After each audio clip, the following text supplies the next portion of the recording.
try to get some feedback from the league on how they called the hit on Lou. Did that conversation take place, or did you guys? Yeah, listen, I think to clarify some of that, there's very unique rules as it applies to the punter when he's moving or he drops the ball or he's not in the stationary, punter position. I think the first thing to clarify is we're very aware of the rules, very aware of all the rules and how they apply, because we have to know them as we face other punters as well. No different than this week. The punter we're facing this week is a guy that they've actually done a lot of the same things that we've done with the movement stuff. So when the punter is on the move in a rugby-style punt, basically he doesn't get afforded the protection he would if he's sitting back there in the pocket. However, there's still UNR, unnecessary roughness. He's much treated like a quarterback, so after one step or so, you can't hit him. He gets player protection for head, neck area. All the specialists do, no different than a quarterback. So, I think there was a narrative out there that we were upset that we thought it shouldn't have been roughing the punter. That's not what we were upset about. We were upset that we thought that really a UNR should have been called on 54 from Carolina. We thought it was an unnecessary act. He could have pulled off. And so, like I said, you said something like there's a 2 seconds or there's a like I said, I think they officiate it more like when the punter's on the move, they officiate it more like if he was a quarterback. So if you imagine Lou throwing a pass in that situation, would that hit have been late? And it was close. I think you can probably debate whether or not. So we were upset more and then the other thing we were upset about is we got two different explanations on why they didn't call the flag. The first explanation was that they felt that the person got pushed into him. The second explanation was that, so it was a little bit gray on the explanation on why they didn't throw a flag. But like I said, we know that he loses protection there for the roughing and the running into, but you still can't lay him out. Like I said, probably the best comparison is, imagine he's a quarterback on the move. So yeah, I mean, listen, the feedback. It wasn't a roughing or running into, but I think there was some disagreement on whether or not that should have been an unnecessary roughness on Carolina. So it's kind of the situation there. Riz DeMarco, he's had a stupid score. He was on the hands team in Carolina. What has he added to the special teams? I got to be honest. I think DeMarco is probably the nicest surprise for me as a special teams coach this season. I really liked DeMarco coming out as a rookie. Really liked his college film on special teams, and obviously he had the setback, missed last year. And so, in OTAs and training camp and all that, you saw these flashes of a guy that we really thought could be that four-core player that we saw coming out, the vision that we saw coming out. And he's really lived up to that. To his credit, he's really done a nice job. He's really been a really well-rounded player. We use him in a lot of different aspects. I think he's in the top 3 on the team in special teams reps. We use him in a bunch of different areas: protection, blocking, covering. He's got a number of tackles. He's really brought a nice kind of juice to that unit, if you will. Really, like I said, kind of the player that we thought we were going to get, maybe just a year late with the injury. But very, very happy for him. He's a guy that really just grinds, keeps his mouth shut, works hard, does his job.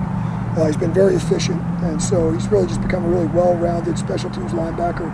Like some of the guys we've had here in the past, he's been able to replace. Andrew Dowell goes down.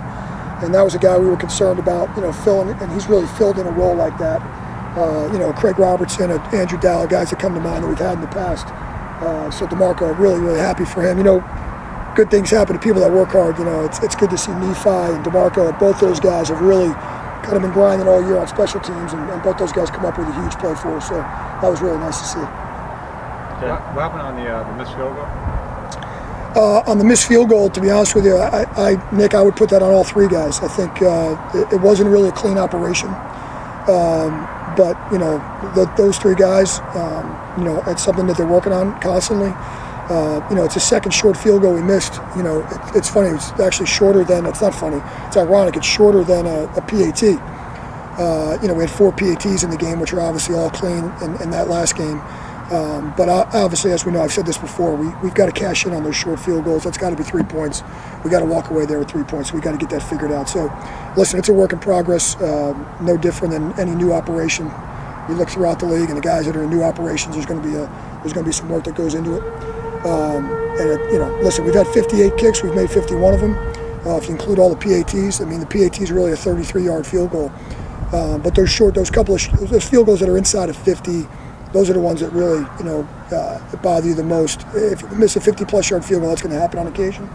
But the ones, particularly the short ones and the ones that have been inside of 50 are the ones we got to get cleaned up. So, again, if you look throughout the league, I think a fair comp for Blake is going to be the guys that are first-year players. And I think if you look at those guys as well, he's in a very, they're very, very similar right now with the other three guys that are, I think there's 4 first-year rookies. And you look, and those guys are going through some of the same, growing pains. So it's not uncommon. At the same time, we got to get it cleaned up. We can't have a 29-yard field goal. We don't walk away with 3 points. So it's got to happen. Was there a punt? Levi said it wasn't a punt block call. It was just more base cover or base block. You talking about how they scored it or ruled it? Yeah. Well, how you guys were covering that punt block? Yeah, I think what Nephi's referring to is we didn't. We have rushes where maybe 7 or 8 guys are in the rush. We have guys where there's 2 or 3 guys in a rush. On that particular rush, I think we had 4 players that were in the rush. Obviously, Nephi was one of them. So I think what he's referring to wasn't an all-out block call.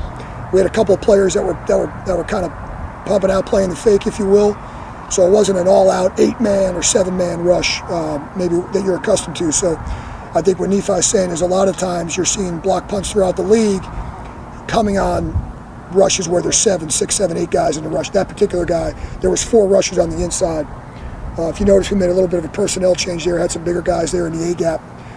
Caroline's a team that was known for a lot of fakes and things like that. So we had some different personnel, but kudos to Nephi. I saw him say, we talk about it all the time, we look throughout the league and you're always seeing